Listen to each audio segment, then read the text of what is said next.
Life is a highway, I wanna ride it all night long. Well, I just got back from seeing Cars 3, the latest Pixar movie, and what do I think of Cars 3? Well, I would say that by general animated movie standards, this is a pretty good flick. But compared to the best that Pixar has put out over the years, movies like Up or Inside Out, yeah, not so much. Generally, all three of the Cars movies are the three worst Pixar movies. But with that being said, this is definitely an improvement over Cars 2. Pretty much everyone above the age of 12 who's seen all the Pixar movies seems to universally agree that Cars 2 is easily Pixar's worst movie. It's not a good flick, but with that being said, I think it got a lot more hate when it came out because it was a Pixar movie that was of that quality. Cars 2, which is easily Pixar's worst movie, is still a better movie than the majority of Blue Sky Animation's movies and many Illumination Entertainment movies, all of which turn a profit every year. And they keep farting out all these crappy animated flicks. Yet Cars 3, the worst of the Pixar movies, is better than most of what these studios constantly put out. When it came out, the year came out 2011, Rio had a 72% positive rating among critics on Rotten Tomatoes, and Cars 2 had a 33%. Bullshit. Cars 2 is a better movie than Rio. But I think people were abnormally harsh on Cars 2 because it was following on the footsteps of Up and Toy Story 3, which were both masterpieces, whereas no one expected anything from Blue Sky Animation because they keep putting out crap, so we'll give Rio a pass, but I don't think that's fair, okay? Blue Sky Animation does not deserve a pass for putting out crap year after year. But Cars 2 it made Mater like the main star, and essentially was a long Mater's Tall Tales shorts. I don't know if you've ever seen those. They're like these kind of short films that star Mater, and some of them are actually pretty funny.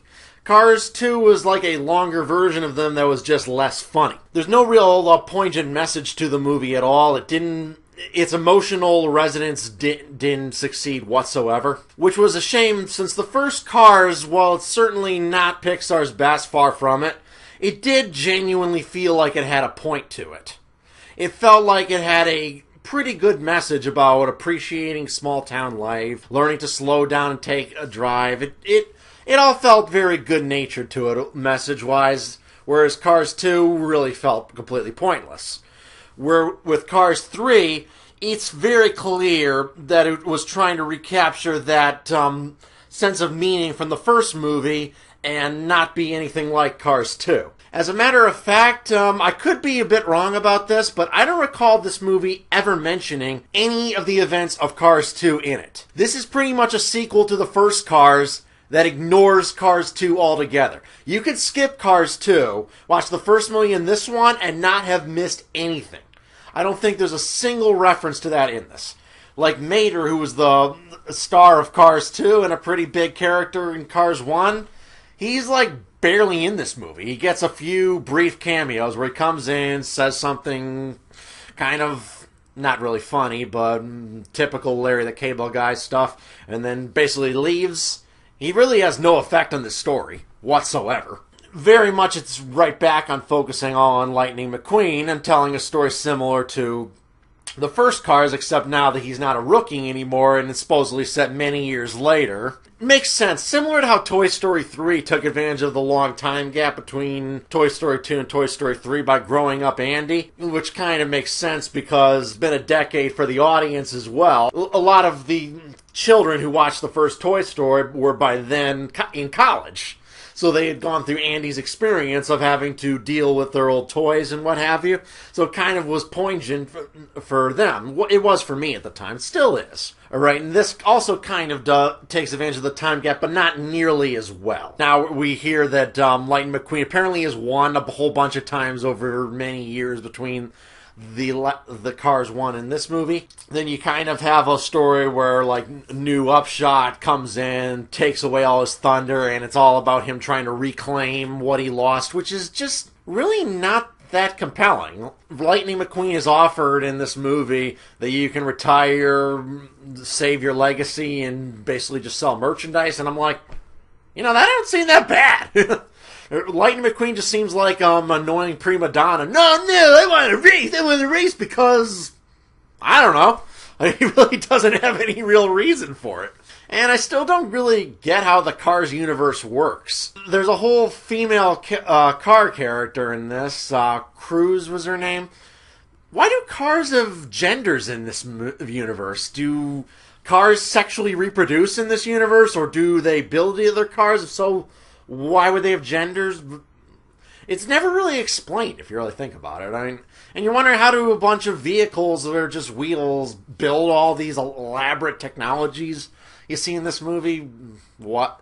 Yeah, it's always try not to think about it too much, but when you make a whole trilogy off of it and spin-offs like the Planes movies, which I know are not made by Pixar, and Planes was a piece of crap, way worse than even Cars 2, but... And why does a school bus exist in this universe, for example? Like, there's this whole sequence where they have, like, a pit fight with this school bus.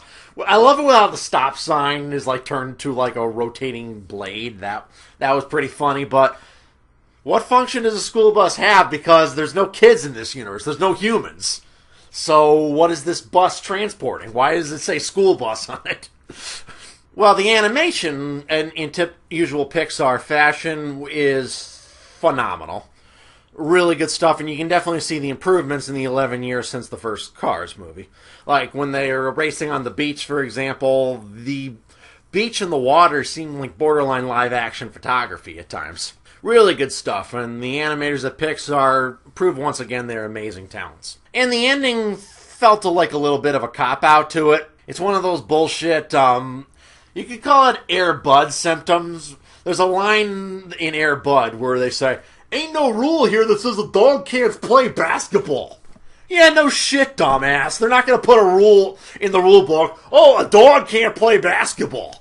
Oh, it also says you can't fart in this thing and pee on this thing. What? You know what? That's not how rule books work, okay? You don't need to put that a dog can't play basketball.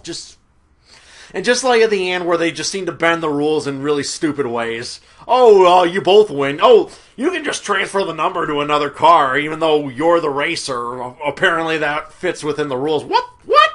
And another thing about this movie that's really worth noting is it seems like a tribute to the late Paul Newman. Paul Newman, of course, voiced Doc Hudson in the first movie, and he died prior to Cars 2, and they chose not to recast the role. Alright, and they mentioned in Cars 2 that he was dead prior to the events, that he died between those movies. Oddly, the hippie van voiced by George Carlin, who also died between those two movies, was recast. Yet Paul Newman's Doc Hudson was not. Whatever. But it just seemed to gloss over that in Cars 2. It mentions that he's gone, and then they move on to their silly spy story. This one felt like it was like a tribute to that character, that lost character. And those are some of the best scenes in this movie. There's a nice emotional resonance to that. Him remembering his lost mentor and really discovering how just important he was in his life. That actually is a very touching story. And that's why I thought this was overall a pretty good movie. Despite its flaws, despite its slow pace at times, despite the fact that the story ultimately is focusing on something trivial because Lightning doesn't want to retire and silly rule changes at the end. Despite all that, there is that emotional core in this movie that makes it something worth watching. That makes this movie feel like it has a reason to exist other than shameless merchandising. Though I'm sure that is the reason why it exists. Am I going to strongly recommend that adults go to see it without kids? Probably not. But as far as animated children's movies go, this is definitely a more than above average movie. If you're a big Pixar fan, I don't think you'll be too disappointed by it, but don't expect one of Pixar's best. Alright, those are my thoughts on Cars 3. Please join me tomorrow where I will be having David Sherratt of Alternative Facts, formerly known as Spinosaurus Skin, on my channel, and we will be having a nice chat at 5 p.m. Eastern Time. I hope you all show up and listen to our chat, and I'll see you all later. Bye, everybody.